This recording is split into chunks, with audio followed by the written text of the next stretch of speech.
Hello and welcome to the God is a Geek podcast. My name is Chris White. Joining me this week is Mr. Adam Carroll. How are you doing, buddy? How are you doing, my friend? Good. Good to hear.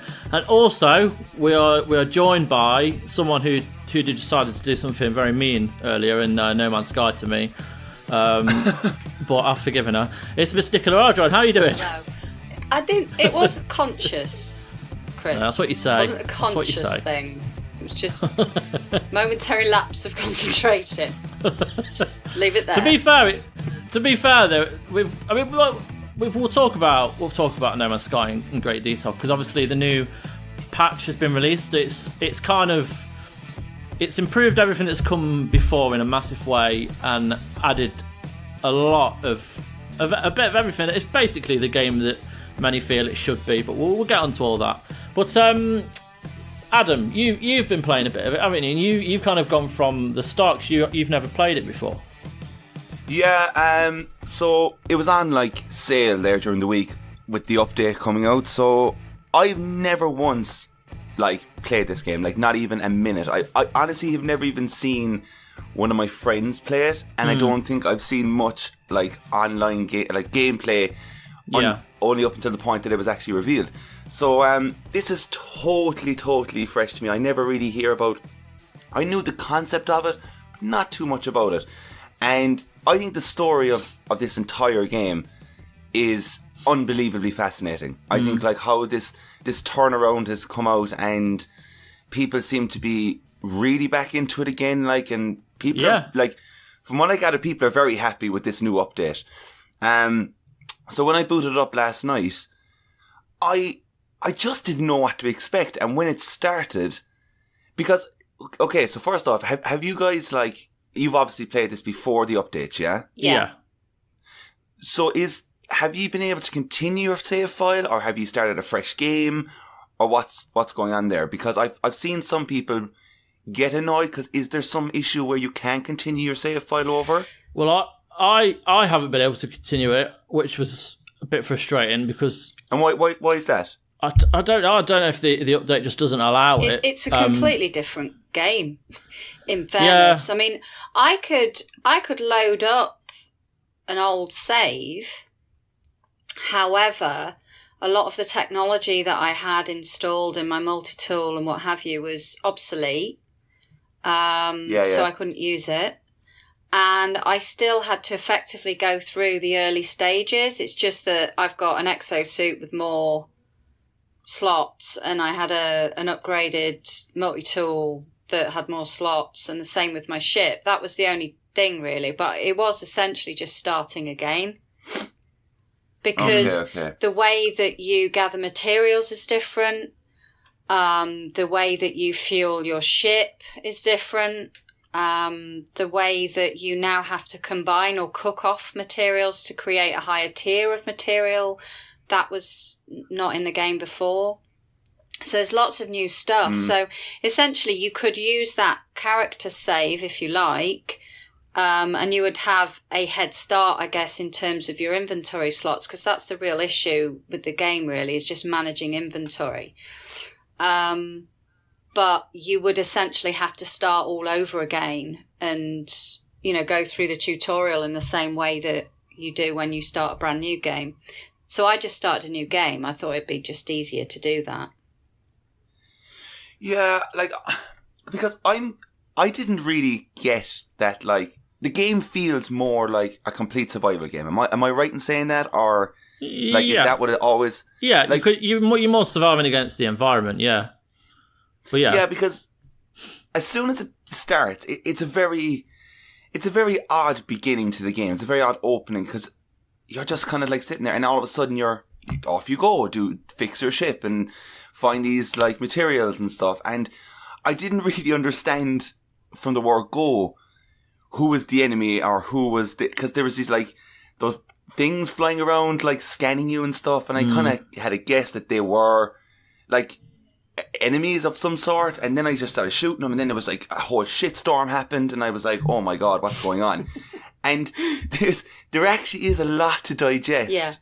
Yeah, a hell of a lot. Like, and I did not, that to me was something I did not expect, because the HUD display, like even like down to like the little like tutorials that they give you in the bottom right hand of the screen.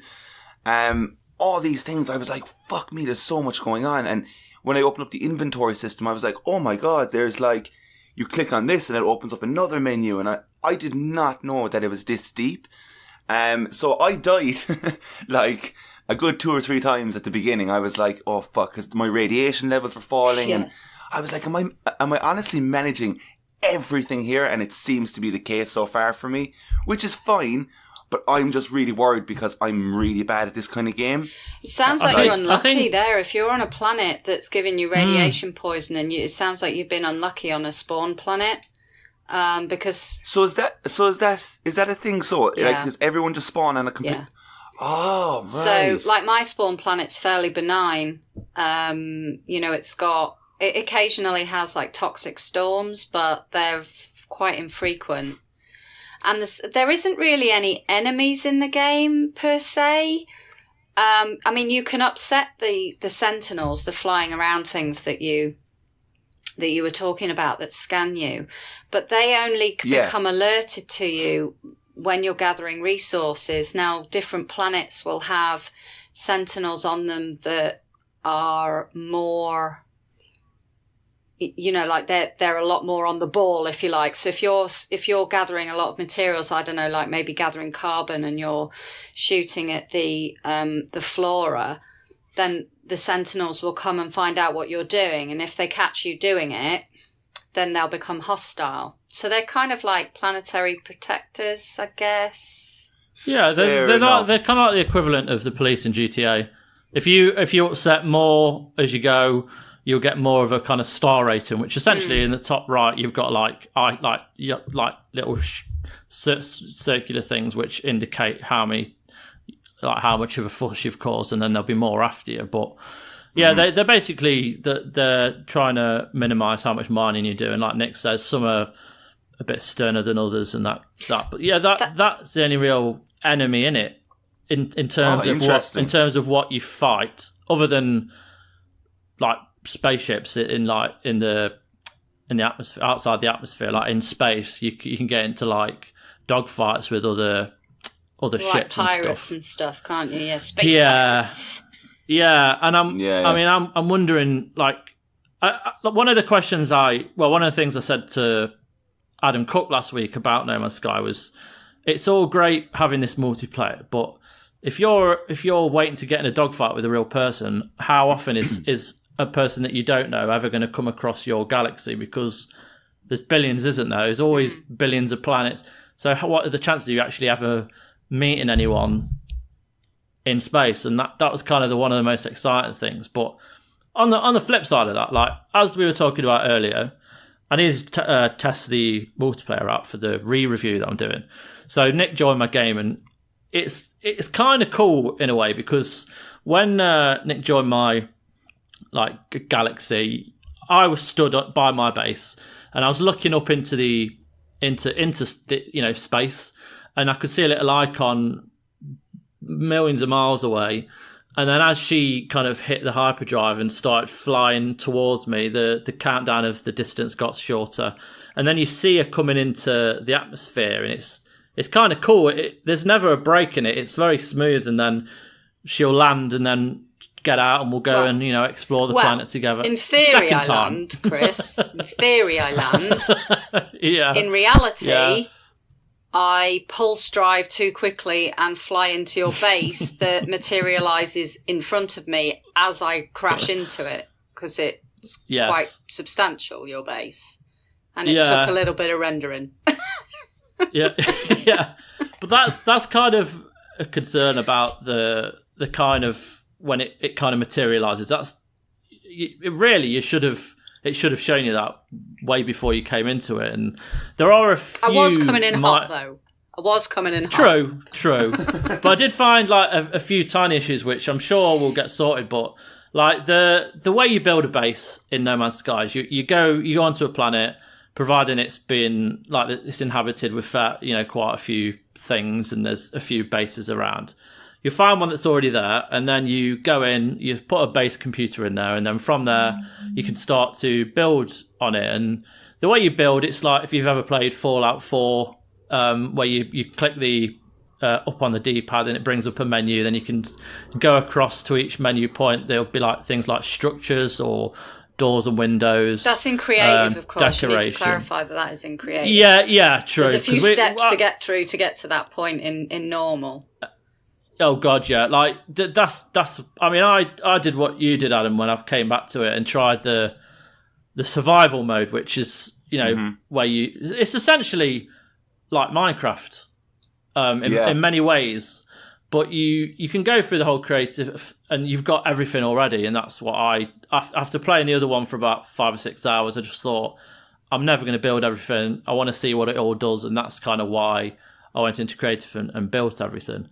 But there's things like when I was walking through doors on my own in my own base, it was open, and then Nicola landed, walked inside the main kind of bit of the facility, and then as I went to walk in, the door had become welded shut, and I had to fire through it to get in. But I'd already done that when I first found the base, and Nicola didn't see it at all.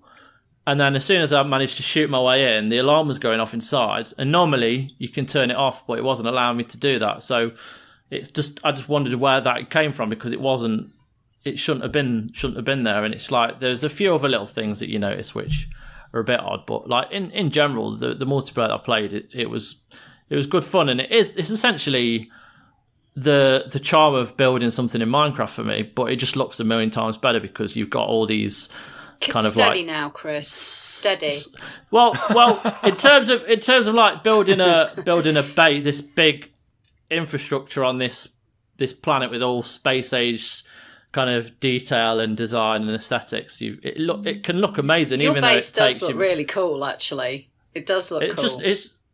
I just love building it, and then you can then go inside and put windows in or put furniture in, and then you've got all the different.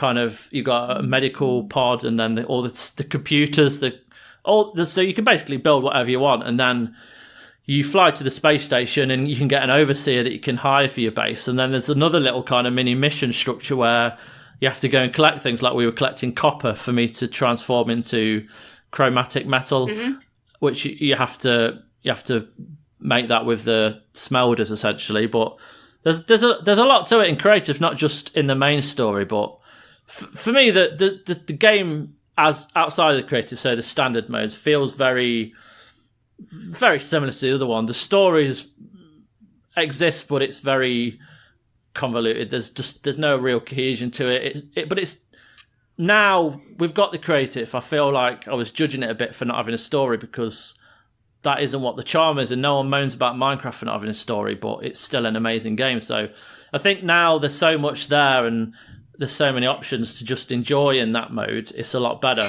But I do think they don't explain anything hardly enough like they should. Yeah, do. I think the story bit is the bit where it's where you're trying to get to the center of the galaxy, aren't you?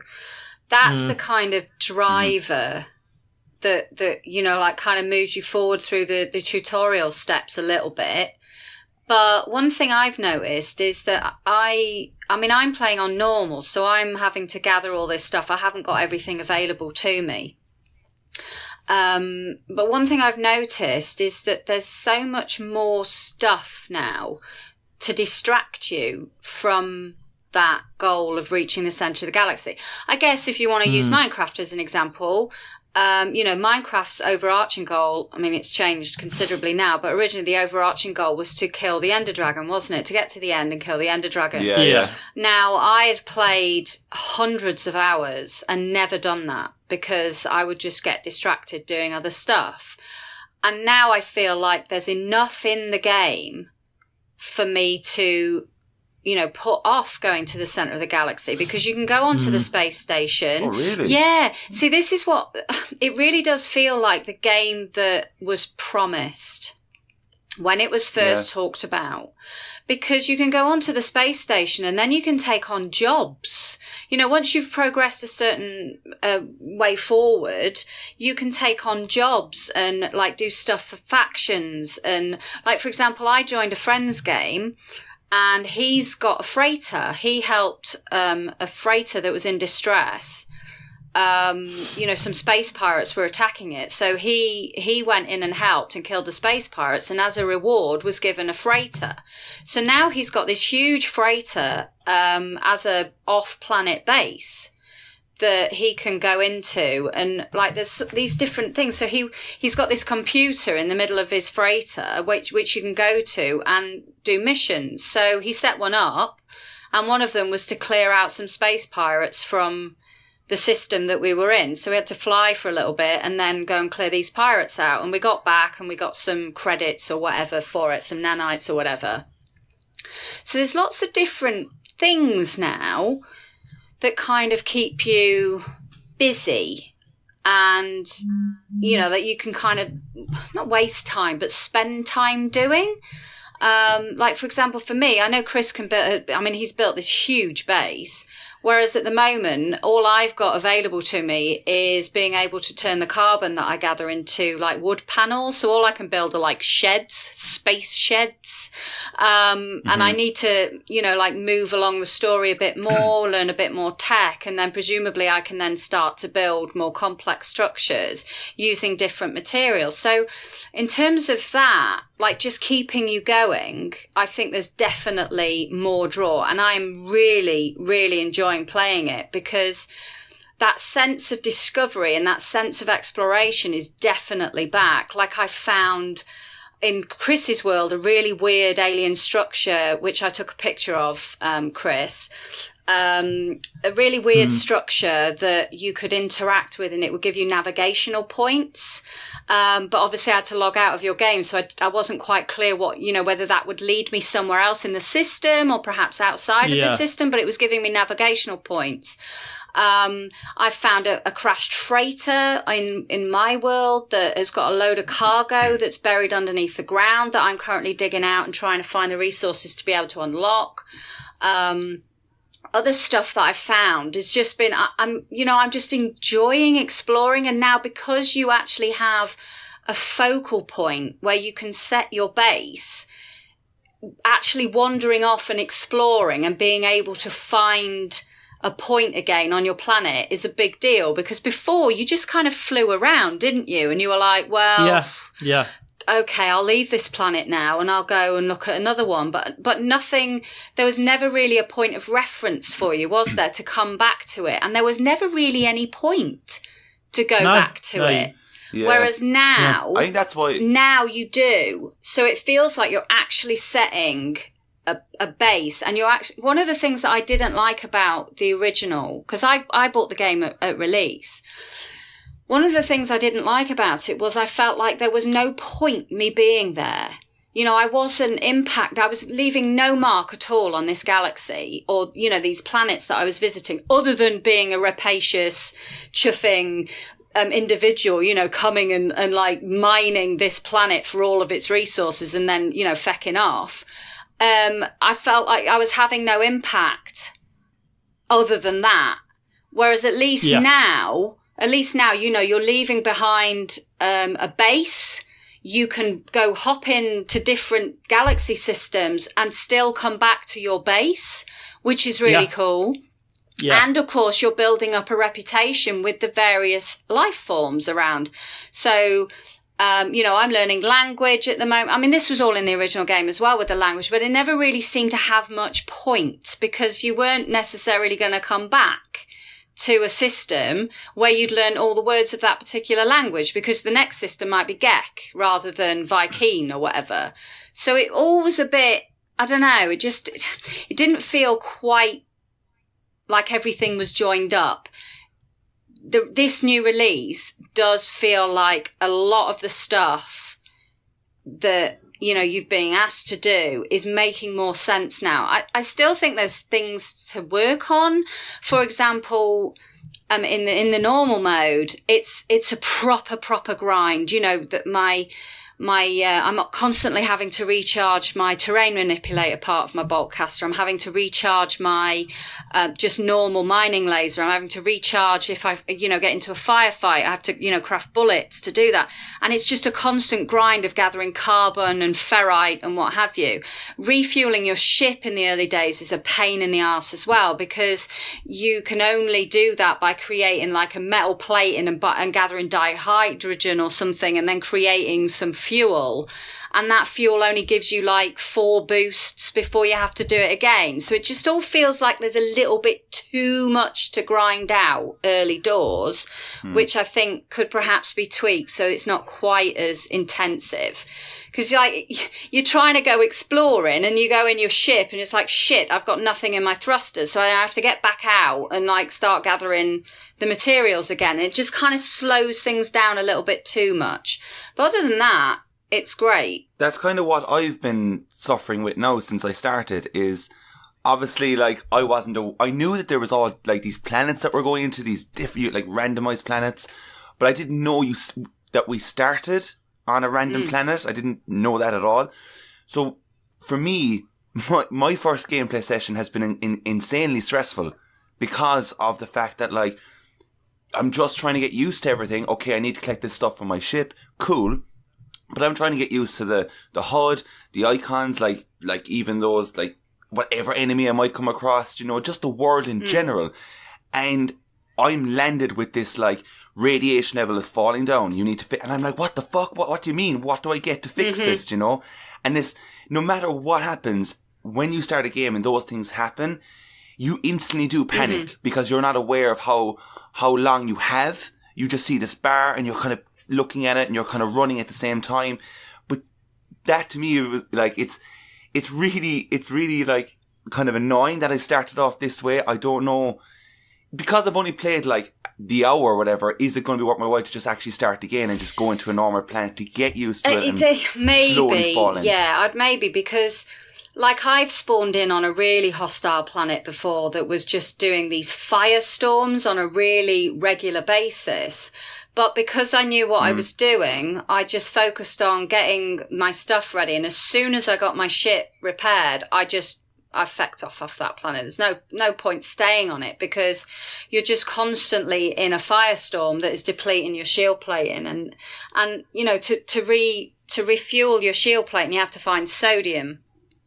And, it's just hunting around for a resource that you could be doing something else. You're trying to find sodium to keep your shield plating up, but you're actually trying to do something else because you want to like get off the planet. So I just focused on getting off as soon as possible. But if you don't know the quick and easy steps to do that, and you're still trying to learn, like all this stuff it's throwing at you, it might be worth just going, well, let's see if the next time I spawn, I actually get a friendlier planet. Because it kind of feels a little rough. If you've never played it before, it kind of feels a little bit harsh that you're put on this planet is like super toxic, or it's got, firestorms, or, the temperature's like minus 100 or whatever. So you're constantly freezing. It just seems a bit harsh for that to be a starting planet. But yeah, it is. It's brutal. Like I have to run so far and like get back to my ship, and then there's been occasions where I realise that I've absolutely nothing to help or prevent this situation, so I end up running back as quick as I can to my ship, and I'm just sitting in my fucking ship, just going, right, what'll I do? I have like only like 10% of my like weapon, like ammo, whatever you want to call it, this time, and then like. It's just like this kind of sense of panic is like already hitting in when I know that the game is supposed to be like, you just take it in your own pace and you kind of like, you do what you kind of want to do. And I'm down for that. I am so up for that, because when I booted it up last night, like I was like, okay, this is going to be like a pure sci-fi-esque kind of game. I switched off all the lights and headphones in, because that soundtrack by 65 Days of Static, by the way, is hitting me so good. I think it's just perfect for this style of game. And like walking around, when you said rough, by the way, I want to ask about the visual aspect of this game, okay? Because I know with this update, it got a new kind of like go over or something. Definitely got a different vibe to it than it had before. Okay, yeah. Because the planet that I've started on is so ugly. Like, and it's unfortunate because when it booted up, I was like, okay, that looks a bit rough. And then when when I was shooting the weapon in the green stuff, I was like, oh, that doesn't look great. And I don't know, like, is it just because of where I am? Probably is. But like, how did this game, like, what was this game before this update is like my main thing. Because when they announced it, this is why I'm saying that, like, it's such an interesting story, this whole No Man's Sky thing, because when it was announced, everyone was like, oh, this looks amazing. But I'm not the only one thinking this, but at the time, I wasn't sold because I didn't really know what the hell this game was. And I wasn't up, like, they were just focusing solely on, like, completely different planets all the time. And I was like, okay, that's not enough for me. I'll be bored straight away. And when it came out, I didn't really, I just heard a lot of people kind of disappointed and just got bored. Like, are all the changes in this update, like, are they really, really, really big? Or is there more that you think that needs to be done again? And do you think they'll do it? Like, as of right now, what was your biggest problem from the beginning, and have they fixed that? If not, what else do they have to fix? My biggest problem was just the sense of exploration and discovery kind of disappears after maybe 4 or 5 hours, because once you start leaving your planet and going to other ones, after a while things start to look the same, and you're seeing the same sorts of weird animals and you know, like, I don't know, plants and what have you. Now, the planets I visited, you know, via various friends' games and my own, I don't know about you, Chris, but I feel like the planets feel like they're more possible. Like, the stuff that you're seeing feels more realistic, you know, like the trees that you're seeing, the grass, the oceans, the lakes. Whereas before, when I first started playing it at release, I must have flown to maybe 8 or 9 planets before I even found a planet that had a tree or anything resembling water. Now, in my game, you know, my planet is lush. It's orangey. It's very orangey, my planet, but it's lush. There's grass. There's, you know, when you say your planet, are you meaning my like home planet? That is where you. Okay, so pretty much my spawn planet. I was really lucky. I've spawned on a really nice planet with a temperate climate, with sentinels who are pretty lax. You know, it's an easygoing planet, and it's also really beautiful because it's got oceans and lakes, and it's really pretty planet. But so that has improved tenfold, I'd say. I mean, it still is a bit janky, and I understand what you're saying. You know, like when you're firing your laser, it's a bit. When you get the terrain, manipulator, wait until you see that, because that is proper jank. However, it doesn't detract away really, and like if you look at go onto Twitter and just look at the No Man's Sky hashtag and have a look at some of the pictures folk are taking. It can be a really, really beautiful game, but it needs you kind of need to frame it, if you know what I mean. Of course, yeah. But I think it's a really, really pretty game, but it's not necessarily that obvious when you first look at it, because sometimes, you know, the pop-in's a bit bad. But I mean, that's improved 100%, because before it just used to kind of fizzle into view, didn't it, Chris? Do you remember when you'd be flying over? Yeah, it was terrible. It was quite bad. But it has got a lot better. And like I say, the biggest improvement for me visually is like the planets feel like they're possible. You know, the generation of the animals they feel and look more realistic or more how... I mean, because they're all everything's procedurally generated, and you were getting like fantastical creatures, but after a while they were just kind of like, you'd recognise the same sorts of components within creatures on different planets. And whilst that is still going on, they just feel a lot more real, if that makes sense. Mm. You know, when you talk about real, those that herd that you pointed out earlier as well. Yeah. That herd of those, basically some of the creatures which I'd never noticed before. They're like acting as a herd of whatever they are, just all walking together across the plains just by my base, and it just felt very, very natural. Like they're living. They're not just there. I've just been placed there on a computer and, you know, edited in.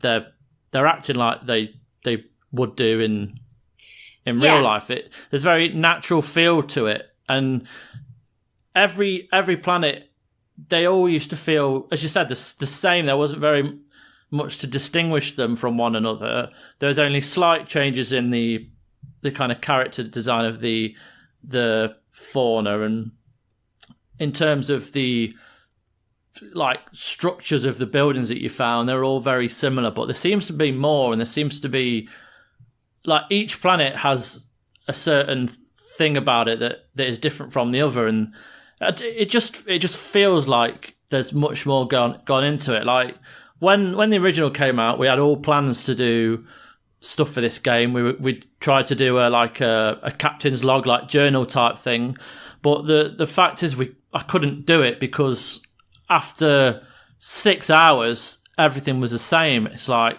it just didn't excite you, and you really have to spend hours and hours on it to find something different.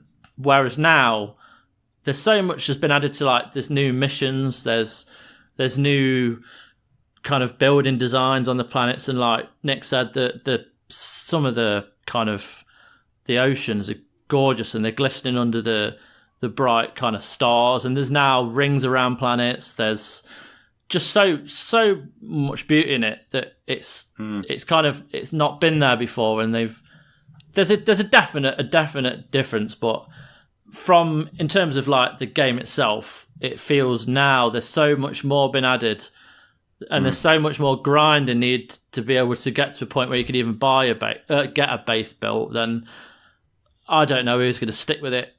I mean, there will be, but I mean, as I say, that you should give the creative mode a go, just to be able to get in a ship and fly away, and just to go to a space station and go onto a planet and look for a base and just have a go at building, just to see what the mechanics are like, and then you can always go back if you want and see what that's like. But there's a lot of content here for, you know, there's a lot to do, and I think they've kind of nailed it at last with what there is. Just quickly before you go, Chris, I was just gonna Adam, I was just gonna say, I think the adding in you so you can actually see yourself now, that's made a huge difference for me.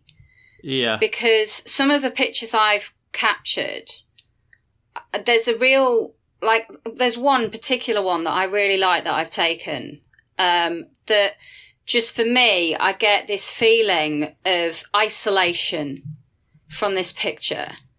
And it kind of excites me a little bit, because it just feels very, you know, I'm a pioneer, you know, I'm alone on this planet. I've crash landed. There's these rings around. It's a beautiful place, but I'm completely alone. And I don't know, there's just being able to see yourself has really made a huge difference for me in the way that I feel about what I'm doing. Yeah, definitely. Yeah, it is. It's beautiful. And you feel more connected to your game as well when you can see yourself. I think that the element of the multiplayer aspect, right, for anybody that's probably stuck with that game for the 2 years, or even if you're just back and forth with it over the 2 years up until this point, it must be pretty amazing to meet somebody like on a planet. Like, if you've been on your own this whole time, you've gotten used to that. It must be a kind of a weird video game moment for any player. I think that was I think that aspect to me is the reason I actually went ahead to pick this up, because I was like, the whole, when that happened for me in the likes of Journey, which is like a completely different game, but just when you randomly come across somebody else and you're like, oh my God, it's amazing. Let's do this together, you know? That to me is like super, super cool. It's such a powerful thing within a game. And like, I imagine when both of you guys were playing together that like, I'm guessing it's a lot of fun just because, and I'm sure it's probably almost therapeutic in a weird way, like just building and collecting stuff. Like, I don't know, that's a really cool aspect that I'm looking forward to getting into. Yeah, I mean, it's a pretty chill experience, isn't it, Chris? There's not, like I said, there's not really any enemies. So other than you fighting the environment, you know, because there's a toxic storm coming down and you've got no cover, other than that, it is a pretty chill experience, really, just kind of wandering about. I mean, I didn't play with Chris for very long, but you were trying to find copper, weren't you? So I was like the copper bloodhound. I found like 3 or 4 deposits for you, didn't I? And then you were like mining it. Meanwhile, I was off like, you know, snapping pictures and you know, looking at stuff. And because you were saying, oh, I haven't really found any animals. I was like, well, there's a herd right next to us, Chris. Yeah. But and there was that little fat like thing, the little small. Oh yeah, that funny like bouncy brain thing that was near your base as well that you hadn't seen. And like I say, you need to go and have a look at that structure that I found with those red things, because that's not very far from your base, and like it'd be cool to find out what they actually are. Also, this will appeal to you, Adam, because correct me if I'm wrong, you kind of like you like Alien, don't you? You like the movie Alien. Oh, I've heard about this. My God, well, I've stumbled across some of those, and it's proper cool. Amazing. Because there's 2 different types of eggs on the planets, and I've already found a pod of eggs, and I actually opened them up, and they had like a kind of pearl in them that I've, you know, that fetches quite a bit when you go to the trading posts. So I saw these other eggs, and it's horrific, and it's really cool, but it's kind of cool. I'd love them to like focus on those kind of little Easter eggs as well down the line. Like throw all that kind of sci-fi stuff within this game, because those kind of things are a lot of fun to find as well. Especially if you're a fan of that kind of thing. Because if you even go back to like Far Cry 5 when you were playing that, they threw in like 2 references from like 8 and stuff, and that was hilarious to go off and find the red balloon. And they're things that I feel make this type of game worth playing as well. And it's very easy to just throw that in there and go, that's in there somewhere in these planets, and try and find it if you can. Like that.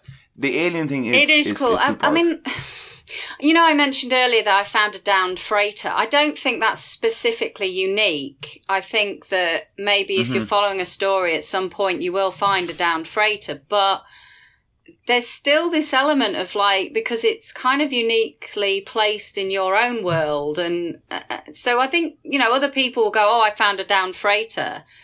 And you might think, oh, well, everybody's finding downed freighters. That's a bit dull. But for some reason, it just feels like it's your own unique discovery. It seems to have done enough in that sense to make you feel like what you are finding is unique to you, even though others have already found a down freighter in their own story path, if you know what I mean. So that's a very strong quality of the game, I think. Like if they can really like throw in that kind of content to make other people say, look what I found, and if that makes that other person say, oh my God, I want that, and they're the conversations that can happen and make this game incredibly strong and last very long. I mean,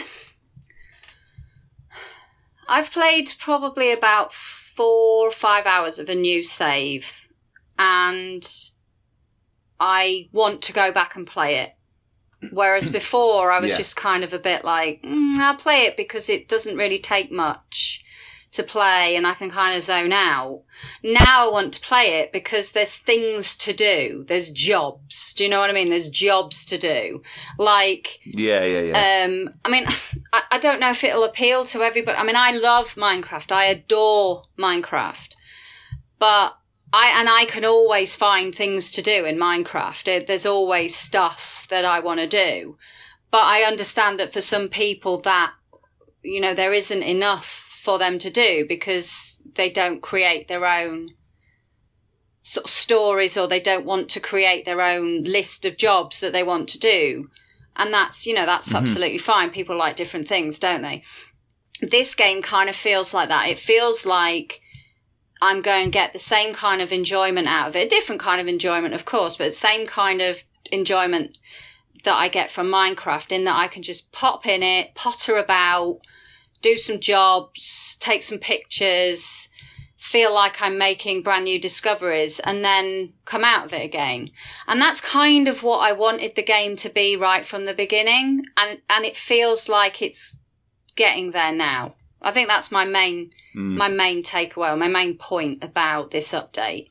It finally feels like the game that was promised. Yeah, it's an amazing achievement, because from just the three of us alone, it's brought back 2 previous players and it's brought in 1 new player, and that's just us. Yeah. Like, imagine everybody else out there who's probably picking this up, because it is on sale. Like, I picked it up on PSN, I think, for like 18 quid or something. Like, do you know, it's a very smart move to do that, even putting the game on sale. Because even at $40, it's still worth your time, even for $40. I mean, it's full price on Xbox, because of course it's just been released on Xbox. As I had a look on there the other day. But of course it's a brand new game on that platform. I don't know how well it's doing on Xbox. I don't know whether the press from it 2 years ago may have put people off. I don't know. I mean, that's something we'd have to look into. Well, the press from its original release is obviously, like, it's unfortunate, but this is a huge lesson in, like, the hype train. I think, like, you need to just completely ignore these things, because we all remember when it was coming out, it was so hyped, and then it just kind of fell on its arse. But now we're back here. So I think it's just taking everything with a pinch of salt, and if you want it, go for it, you know what I mean? But it is worth a try right now, especially if it's going for that price, because I'm definitely keen on playing more. Unfortunately, as I said, it started off bad at the beginning in the planet, but that's only a small thing. But I'm looking forward to the multiplayer aspect, definitely. Yeah. No, there you go. So that's No Man's Sky. Well, Nick, you're going to take the floor here a bit, because I haven't played this yet, but you've been playing Vermintide 2 via Game Pass. Yeah. Now, Gary reviewed it. I've keep meaning to go on to it, but I haven't yet. First of all, let me just talk about Game Pass. I wasn't that keen on Game Pass when it was first announced, because I looked at the games that were in it and I was like, well, I own most of those. There's no point. However, I have had a subscription now for maybe 3 months, something like that. And whilst, I mean, I've actually reviewed Sea of Thieves and State of Decay anyway, so that's kind of a moot point.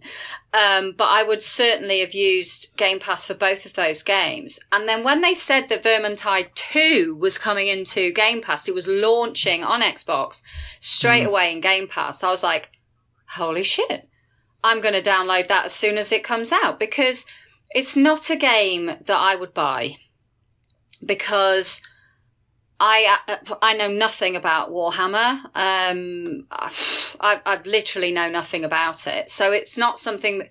I wish I did. I just don't know what it is. I don't understand it. I mean, what is it? What is Warhammer? Is it like a game? It's a tabletop game. Right, okay. Yeah, it's basically a tabletop game. So not my scene at all. No. However, I've had friends play it, and obviously Gary had reviewed it and said that, it's got a really strong Left 4 Dead vibe to it. So I was like, oh, okay.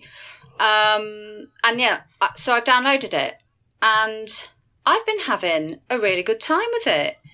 It feels a bit janky in places. But one thing I will say, I think it's got 5 different character classes that you can play with, each of which have 3 different career paths with their own sort of passive and active skills. And each character feels unique enough that you feel like you're playing differently when you play with them, but also they feel balanced enough that you don't feel like, oh, well, I should have gone as that character because I'm much stronger as that character. They all feel useful in their own ways, which I think is really quite an achievement to make it feel that balanced. And it's just a bit of fun. I had a great time with a pal that have, sort of said, let's download it. It's worth giving it a punt, isn't it? It's in Game Pass. We've already got the subscription. We may as well give it a go. It is a bit repetitive because you basically do the same missions over and over again, and gradually you'll gather equipment and what have you that makes you stronger, so that then you can take on the same missions but at a harder difficulty level. So I'm reaching a point maybe where I've maybe played it too much and it's starting to feel a little bit too repetitive and a little bit too grindy, but I've had a great time playing with it. Like, some of the voice acting is excellent. Like, they've got a dwarf in it called Barrick Goranson or something, and he is hilarious. He's a Yorkshireman, and he's honestly hilarious. So, like, they'll be doing these little voice lines. Like, there's one bit that just made me laugh. He's like, hey, up here, I'm like a mountain goat going over it. He's just talking like that. And it's just proper amusing me. And there's another one, the elf, Carillion, I think her name is. She's got this Scottish accent, and she's, like, really acerbic and is always going, oh, you've managed to hit somebody, have you? That kind of thing. So it's kind of cool. I kind of like it. It's really quite good. But like I say, I would never have played it if it wasn't in Game Pass. And now I am. And it's really good fun. Good. Well, before we move on to the next game, I just want to quickly mention the Banner Saga 3. Now, I talked about it in preview a few weeks ago, so I'm not going to go into that much detail. But all I will say is, if you've played the original 2, you will love it. If you the trilogy is available now on Switch, PC, PlayStation, Xbox, so there's no reason for you not to. Best written stories of the last 5 years. It's some of the best turn-based gameplay in recent years. It feels like you are involved in a battle. I know that sounds a bit weird, but in terms of how much you put into these fights, and they're very strategic, and every kind of hit is vital. It's such a including experience. You're very much involved in it, and the kind of the story beats follow that of Game of Thrones or The Walking Dead in terms of no one is safe. Like, you've grown up in the last 4 years with these characters, so you're at a point with the third one where people have already died, and you've got a few remaining people left that you don't want to go, and you feel very included in it, and it's very sad in times, but it's also incredibly well written. The artwork is stunning. It's very much like the older Disney films, like the artwork in like Sleeping Beauty and stuff like that. It's very dark, but it's very, very good. So I just think people should give it a go.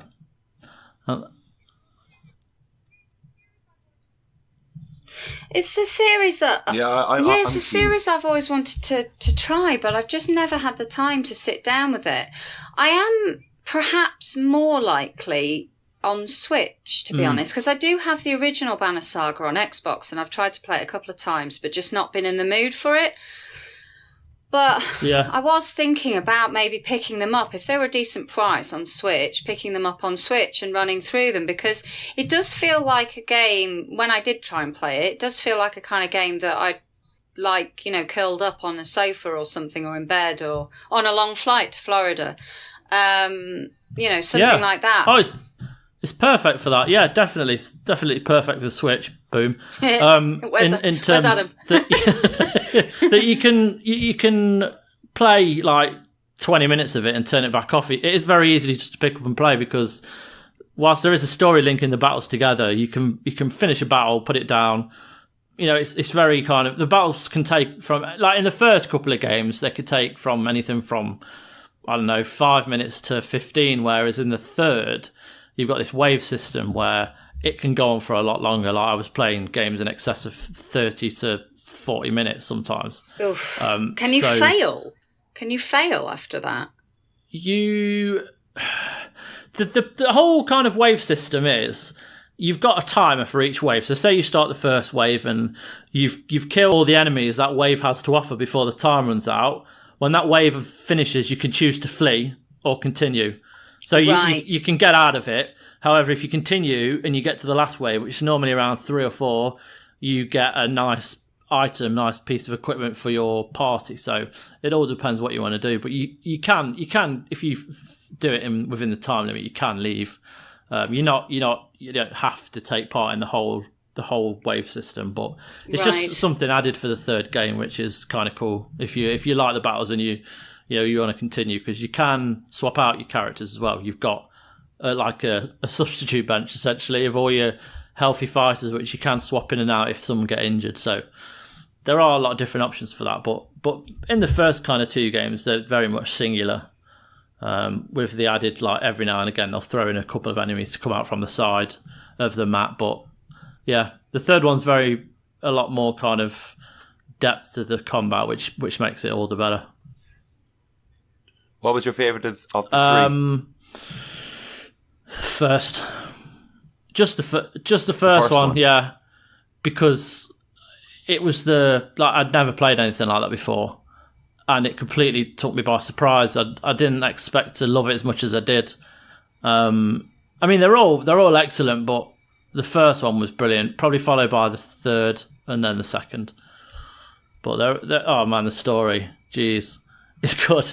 It's good, and also my story probably won't be the same as yours, because there's alternative endings to the whole thing. So it's and the choices really do matter. I know a lot of games say the choices you make will affect the story, and then they don't really. Howeas this really does. So I'm assuming like you can lose party members that will obviously then have far-reaching consequences across the games, because like I might lose a party member that you don't, well, and that changes the story at that point. Then surely, I mean the first game, you start off with 2 characters that you can choose between.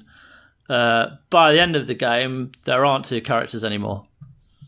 So, you do get to play as them both again, but it's not, because it all depends on who you chose in the beginning. Like, not both characters will survive. But then in like the other games, there are literally moments where you've got a favourite character. One of the Vals, which are like big Vikings, they've got horns as well. And the bits where it tells a story is either when you've stopped in one of the cities or the towns, or when you're in your caravan and you're like marching to your next point, and little story things pop up, like little bits of text pop up. And it'll be like, there's a man at the side of the road that needs some help. Will you invite him into your camp? And you can say yes, and then he'll come in, and a couple of minutes later, he's killed someone and stole something from him, and then in the kerfuffle, he'll knife one of your Vols in the neck and kill him.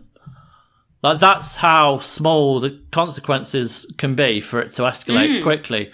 And that was one of the things that took me by surprise, is how you really have to think about every single choice, not just the ones that might seem big, but the ones that seem completely,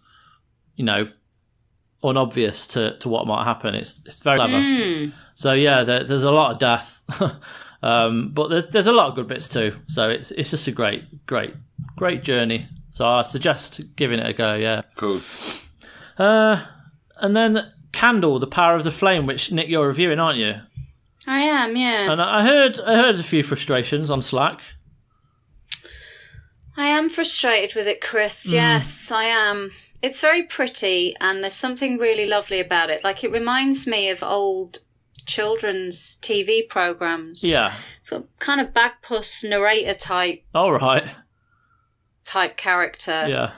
That I really like, and like I say, visually, I really, really like it. And it's the problem I've got with it is the puzzles are super obtuse. Some of that is because visually it's not that easy to see stuff. Like, I've missed an item because I couldn't see it on the on the screen because it just sort of blended in with the background. And it does become up, like if you walk near it, there is like a prompt to pick it up, but it kind of relies on you being able to see it's there to go to that point, if you know what I mean. Yeah. And then there's other things where there's like locking mechanisms that you've got to unlock, and you have to puzzle them to do it. Now, some of them have been, you know, fairly obvious. Like there was one where I had to burn different mosses to open sections, and that was fairly self-explanatory.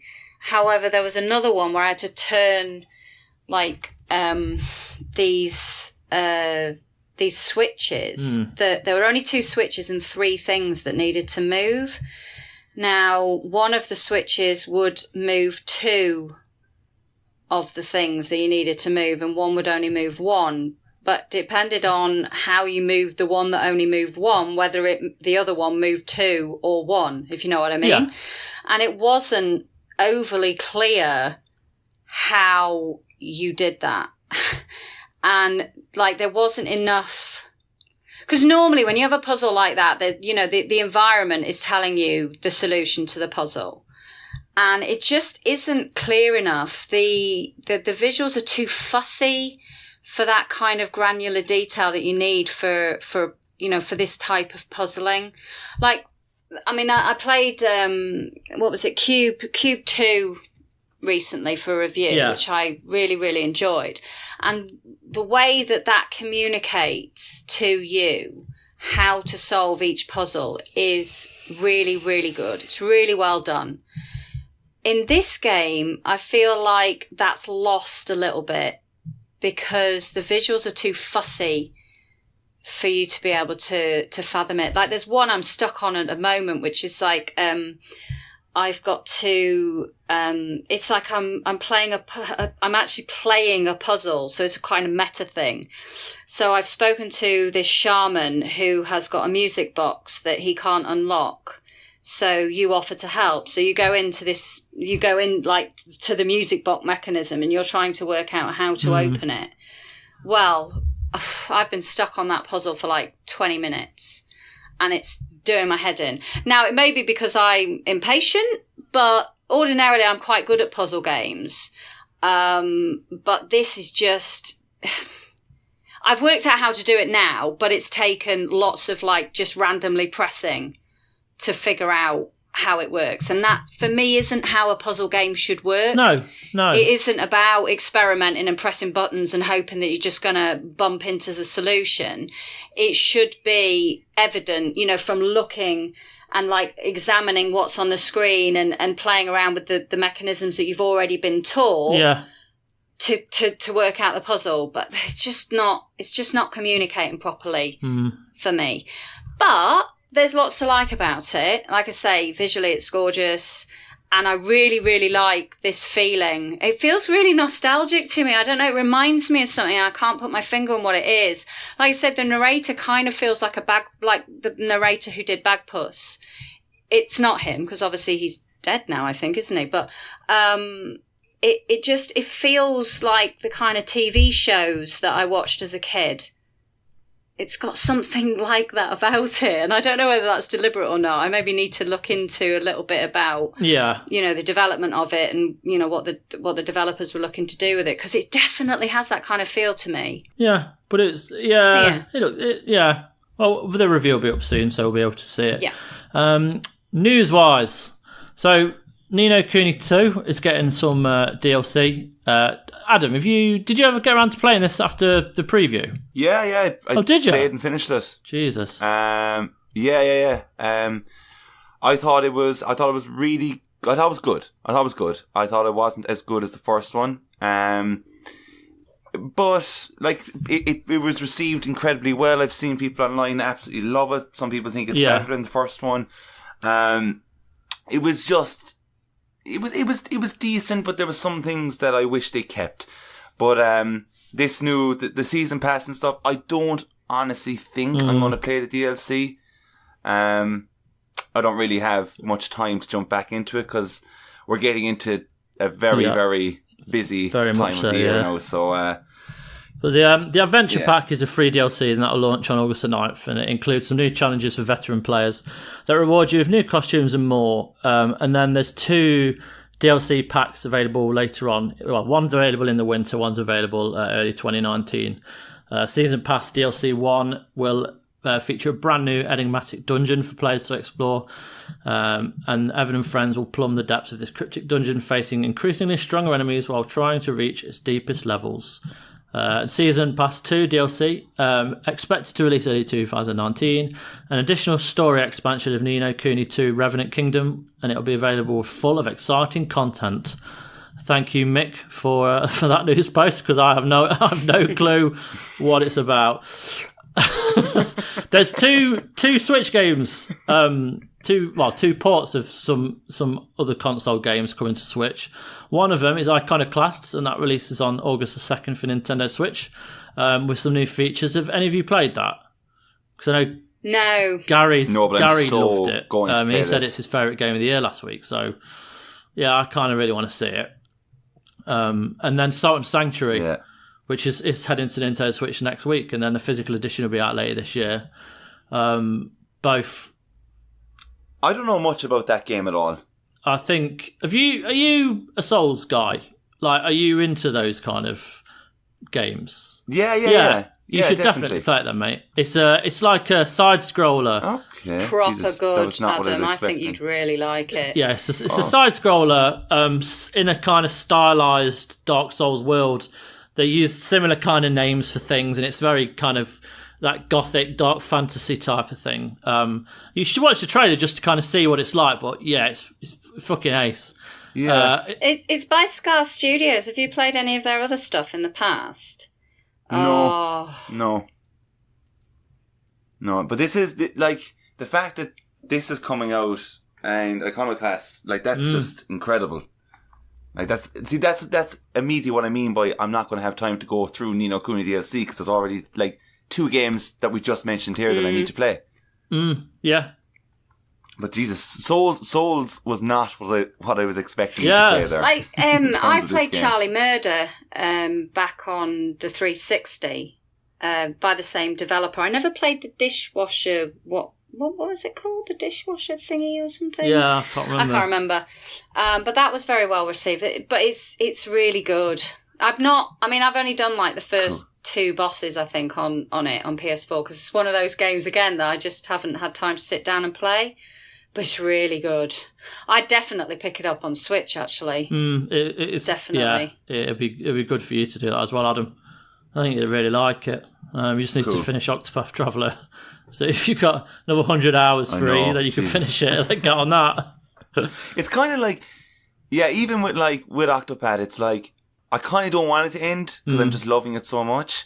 So I'm just really taking my time with it. And it's one of those games that, like, even if you don't play it for like a week or 2, you're still fine. Do you know what I mean? I remember when I was playing Persona 5 when it first came out. I remember I just hit a wall and I didn't go back to it for like a month. And when I went back, I didn't have a clue what I was doing.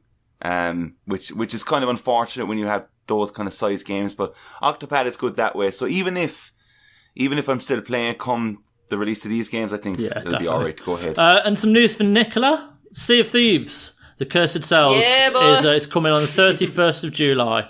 And it's the second big free update that brings skeleton ships in a time-limited campaign, including loads more new content. So do you think, when was the last time you kind of played it? Do you know, I haven't played it in a while. I think probably a month or 2. I just had other stuff that I've been playing. And then I went away, and then when I came back, nobody seemed to be playing. Because I was playing it with Mick a lot. Yeah. But he's kind of been playing other stuff as well. Yeah. So, I don't know. I have dipped into it. Like, I did a couple of the Skulls missions, Order of Souls missions with a pal, probably about a month ago. But, I really like Sea of Thieves, so I'll be checking it out, but not until I come back off holiday, I would have thought. So won't be sort of till late August, I would have thought. But this is the update that's introducing the new ship as well, isn't it? The 3 the 3-person ship, isn't it? The Brigantine or Brigantine or something. Yeah. Yeah. So that'd be cool. Nintendo Labo, bless them. They're releasing a vehicle kit Toy-Con 3, and that arrives on September the 14th with a car, submarine, plane, and more. So there you go. What else does it include? Oh, some other shit. There you go, is right. No, I don't want to be harsh on it. But I've literally, since the review, I haven't touched it. Like, I've got a controller and I've got a console, so I'll just do that. But yeah, even my kids don't give a shit anymore. They're back playing Minecraft and whatnot. But there must be people out there playing this. So for those 3, I wish you get excited for a car and a submarine. And a plane, mate. Yes. Don't forget the plane. There you go. Oh, Jesus.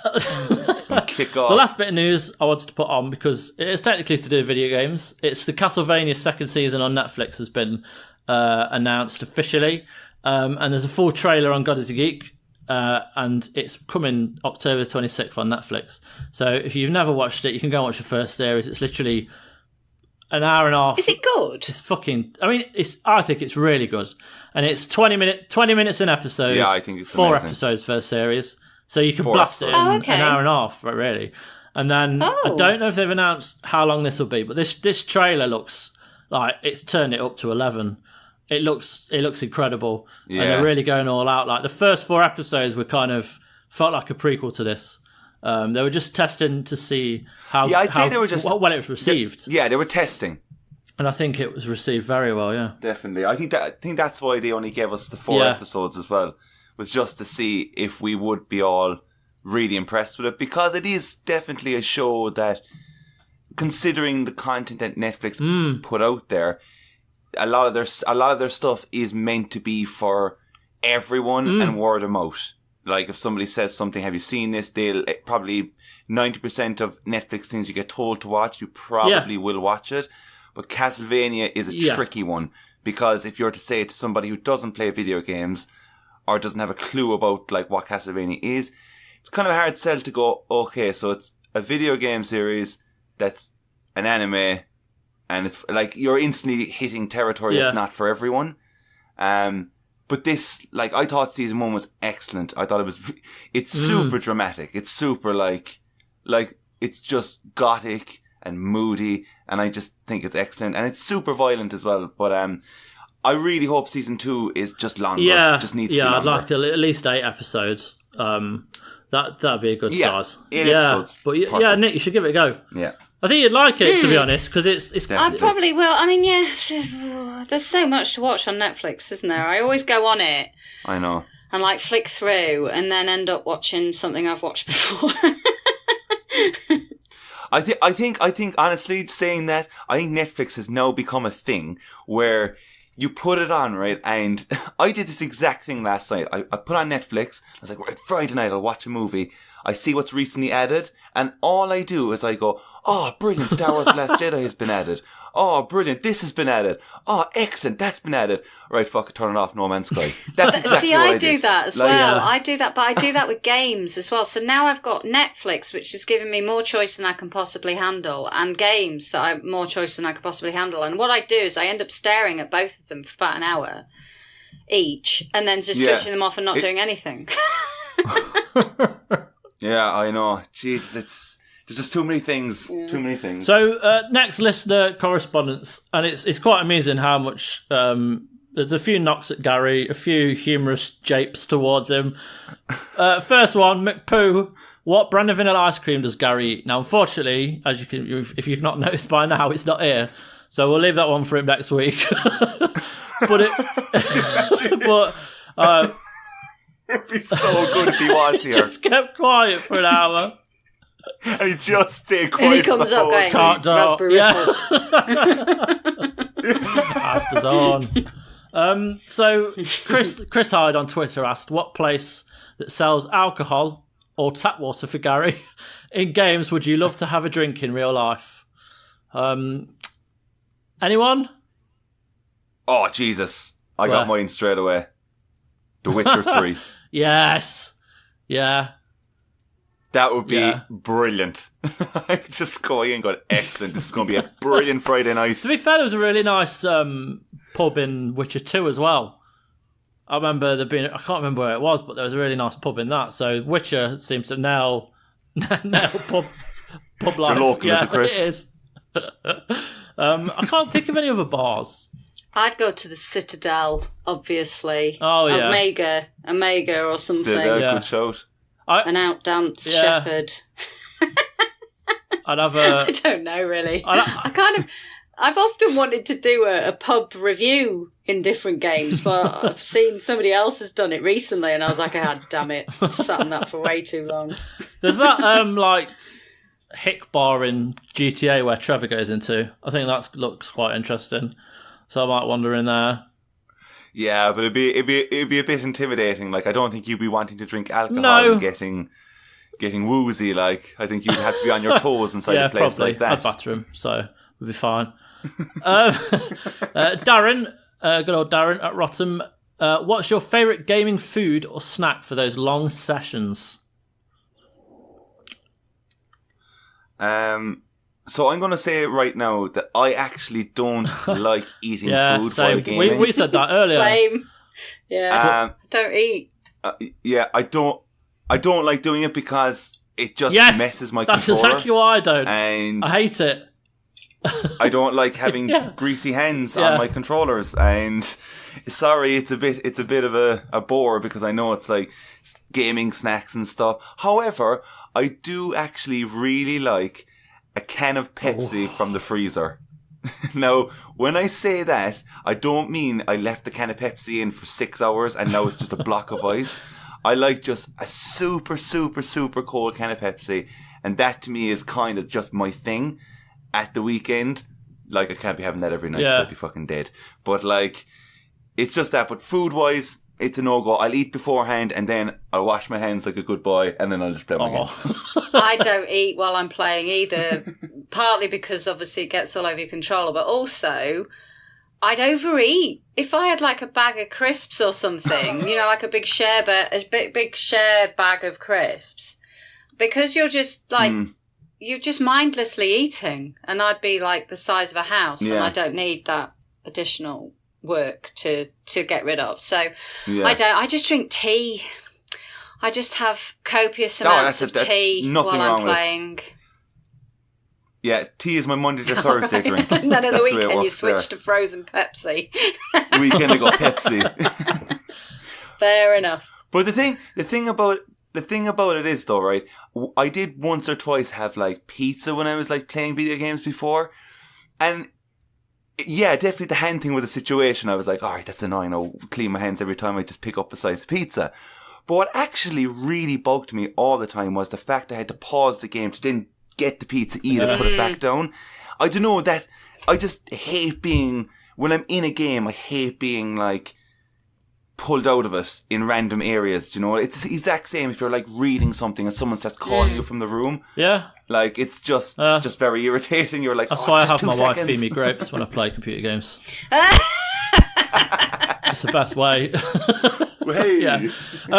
Final question. This is great from @SirDelboy on Twitter. In light of the latest, and in brackets, seemingly weekly controversy on the podcast surrounding Gary and his opinions, what controversial gaming opinions do the other members of the team have? So, yeah, there you go. Holy shit. Don't know. Oof. What's this? So what controversial gaming opinions? Have you got any controversial gaming opinions? Like Mario shit? Or I'm sure I have. Or... But now that you're asking, I can't remember. I have though, haven't I? Because there's... yes, Uncharted. Oh. What? What are you going to say here, Nicola? What are you going to say? Duh, my poor... That is quite controversial. The game bits. Every one of them. Is it every one of them? Are just a chore. They're a chore. The shooting's awful. Gary. The getting into cover's awful. There was a bit in Uncharted 4 where it just proper pissed me off. and it's quite late game. And you have to fight a wave of enemies, like with some of them being armoured. Is it on the kind of like... And then there's like a fucking island truck that comes and nearly runs you over, so you have to run away facing towards the screen with the thing chasing you. And then, like, you jump onto a building and then that collapses, and it's just like, for fuck's sake, will you just stop? This is just a chore. I think visually it's an incredible game. I love the story. I love the voice acting in it. I love those bits of it. But sometimes, my God, it forgets that it's a game, in my controversial opinion. Oh, Jesus. You've made yourself the female Gary, Nicola. You've started Not it. as bad as Gary, come You on. have started it. Gary's like, it's just constant in Slack, isn't it? Like, Gary, for God's sakes, man. If I'm going to pick one, there's a few that come to mind, but the one that always hits me is, as Zelda is my favourite franchise ever, I do feel that Ocarina of Time, we have to move on from it. And I do feel like it doesn't even hit my top 5 Zelda games. Which is... It's incredibly controversial to say that because of how many people actually hold that game up. And I just think, like, going back to... I think it was last week's podcast, we discussed Super Mario 64 and what we would rate that game now. And I think that was one of the most interesting questions, because... when you're putting out these lists, like, if you rank your favourite games or whatever, like, do you guys even feel like you have to kind of say that?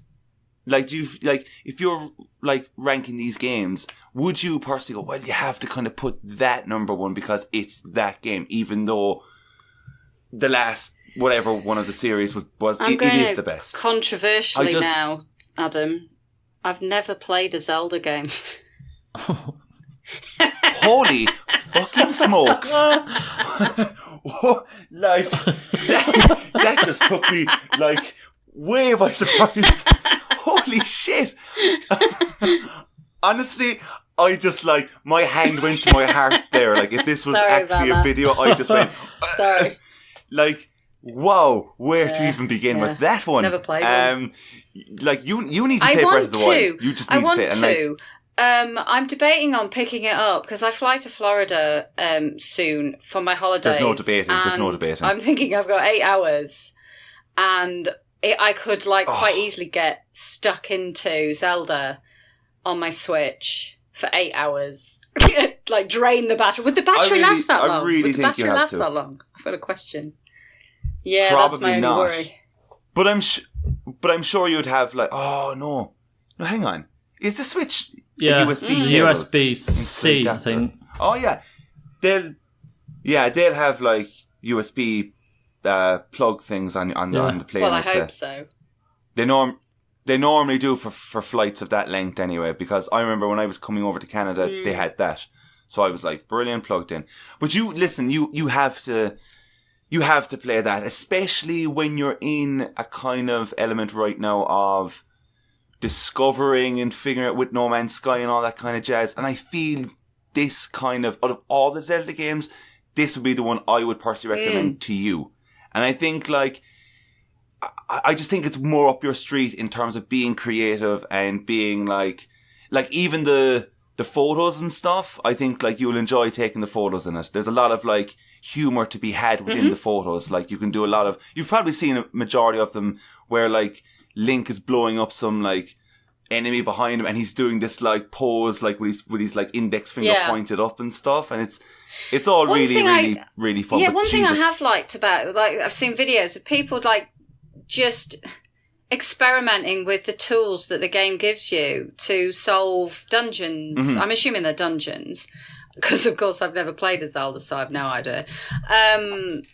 But different ways people have got into dungeons or got past puzzles. That's been quite interesting to me, because there's been some really creative ways that they've got through. There was one where they were using Actually, I won't talk about it because I've got absolutely no idea, how the game works and the mechanics. So I'd probably just be going, well, they did that, and you'll be like, yeah, that's pretty normal, Nick. To be fair, you should just go for it though, especially if you haven't played a Zelda game. Jesus Christ, I still can't believe you haven't played a Zelda game. I'm not really a Nintendo kind of person. I've never had a Nintendo system. The Switch Nicola, is my first one. listen. This is. You've just done a hat trick. Like, whew, not a Nintendo person. We need to talk. I've just never had one. I've never had a Nintendo system. Well, you've started off at a really good spot. Yeah, I got with the Switch because it's mobile, isn't it? I never play the Switch on big screen. I always play in handheld. I love playing it in handheld. Yeah. Chris, what about you? Do you have any controversial opinions? There is something there that has... I know when this podcast ends, and I'm probably going to have to bring this question back again, because I do love these questions a lot. This kind of one is very funny, because it's just like, Jesus, if Gary was here right now, can you imagine what he'd say? God. He just can't help himself. Holy God. Yeah, I bet you he'd be trending on Twitter from whatever he says. I can't think of anything. Like, I have opinions, but I wouldn't say they're bad. I'd say they're justified.